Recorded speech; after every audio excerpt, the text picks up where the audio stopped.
Isang mapagpalang araw sa atin lahat ngayon mga kaspero. Gamit natin itong Orosub na pana ni Master Bem. So personal SG ito ni Master Bem. At itatry natin kung ano yung performance at saka balancer ng spear gun na ito sa ilalim ng tubig mga kaspero. Hope makahuli ito ng malaking isda sa araw na ito. Kasama ko si Master Danny at nandito kami ngayon sa Batangas. So abangan natin kung anong mahuhuli natin sa araw na ito. At of course, ayan, sit up na natin. Ilagay na natin yung mga rubber. At check the line release, reel, para safe pag makapana tayo ng malaki mga kaspero.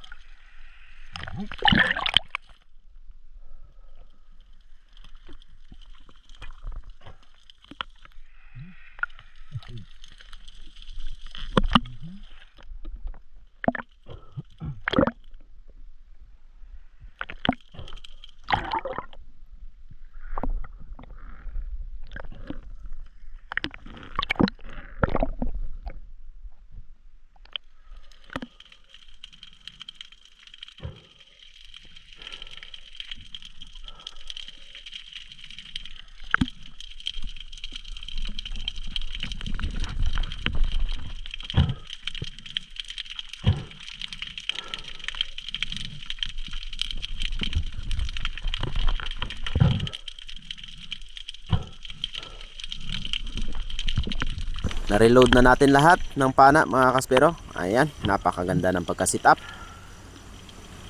Ang gaan din sa ilalim at saka ang ganda hawakan mga kaspero. Kaya eto, pagkatapos kong nag-warm up, dumiretso na ako sa ilalim. Ang deep ng dinadive ko ngayon, 20 meters.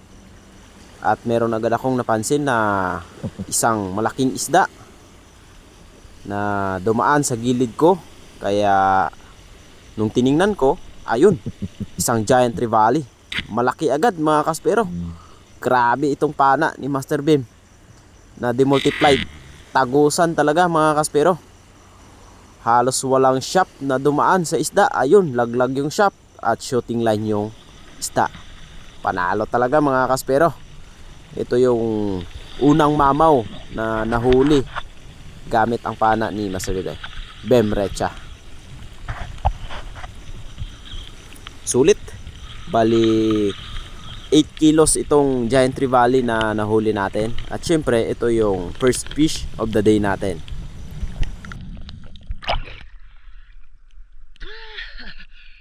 Master Bem, eto na. Binabano.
At this time, natangay na tayo ng agos.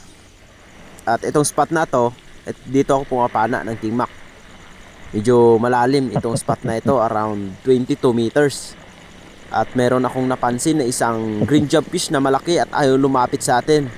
Pero itatry ko tong pana ni Master Bem na panain itong green job fish. At ayun, sapol mga kaspero kahit malayo. Kitang kita nyo naman sa video. Halos hindi na makita yung isda, pero nung pinana ko, tinamaan at na spine shot pa mga kaspero.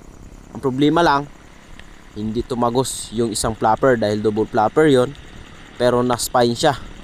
50-50 na siya mga kaspero. Habang paangat ako, inaalalayan ko lang, natanggal sa shop natin itong green job fish, kaya sayang. Pero hindi na yun makakalayo mga kaspero. Pagdating ko sa taas, tinawag ko kaagad si Bro Kevin dahil dalawa kami magkasama sa time na to, at pinasisid ko sa kanya, at buti nakita niya na 50-50 na yung isda. At eto, isang napakalaking green job fish mga kaspero. Umabot ito ng 7 kilo. Grabe, ayos. Ayan o, napaka fresh ng isda at ang sarap ng isda na ito mga kaspero. Ito na yung pangalawang isda na nahuli gamit ang pana ni Master Ben. Panalo.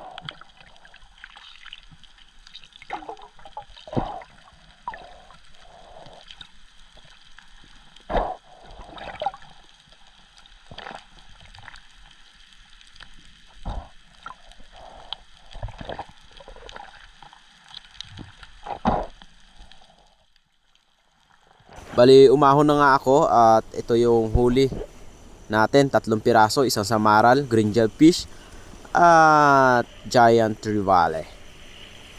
Sold na. Tested and proven na yung pana ni Master Ben. Ayan o. Siyempre, picture muna tayo. Laki ng green job fish. At ayan, tinimbang natin itong 2 piraso. Umabot ng 15 kilos. 2 piraso lang mga kaspero. Yung giant trevally is 8 kilos at saka yung job fish 7 kilos. Kinabukasan, tinry ko naman itong pana ko na patos mga kaspero. Shout out kay Corsi Spearmaster, Tribu Mandaragat, kay Sir Abraham, and syempre Salbimar. Salbimar na yung rubber natin, Salbimar pa yung shaft natin. Ano pang hinihintay nyo? Mag-order niya.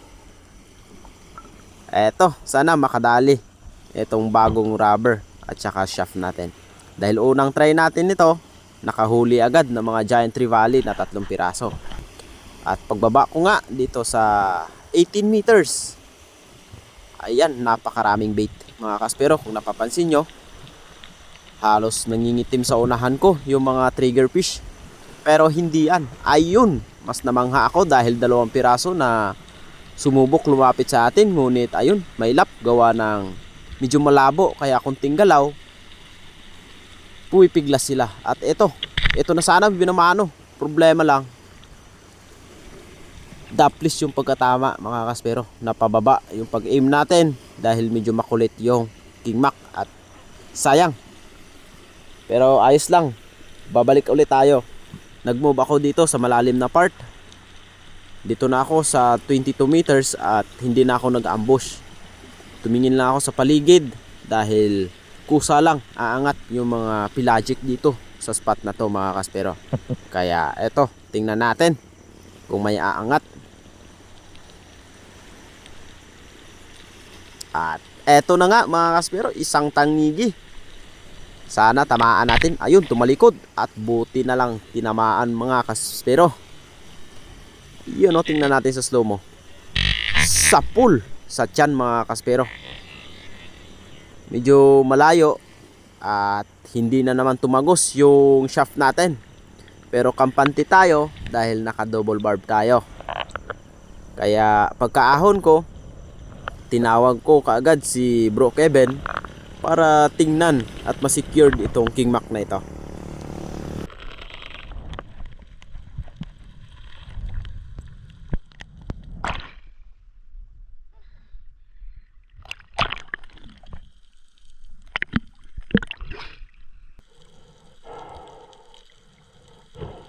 At ito, to the rescue na kaagad si Master Kevin.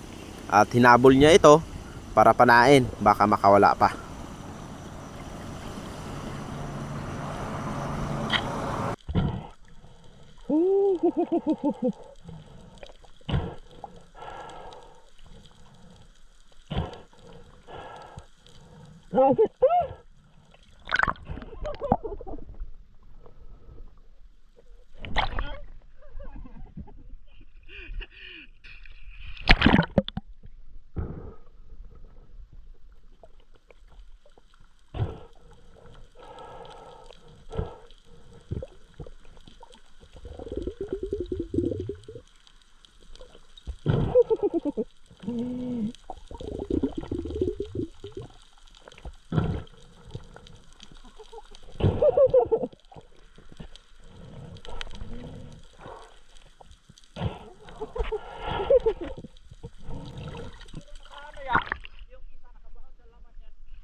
Layo na kasi.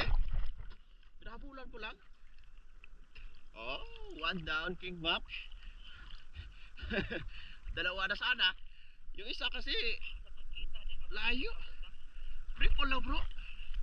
Pero yung isa kanina, dumapa ako doon sa tabi banda, sa gilid. Dumapa ako doon.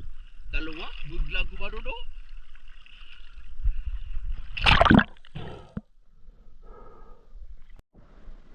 Pagka-secured ko nga ng isang King Mac natin dahil nakuha naman natin, eto nag-drop ulit ako, nag-ambush.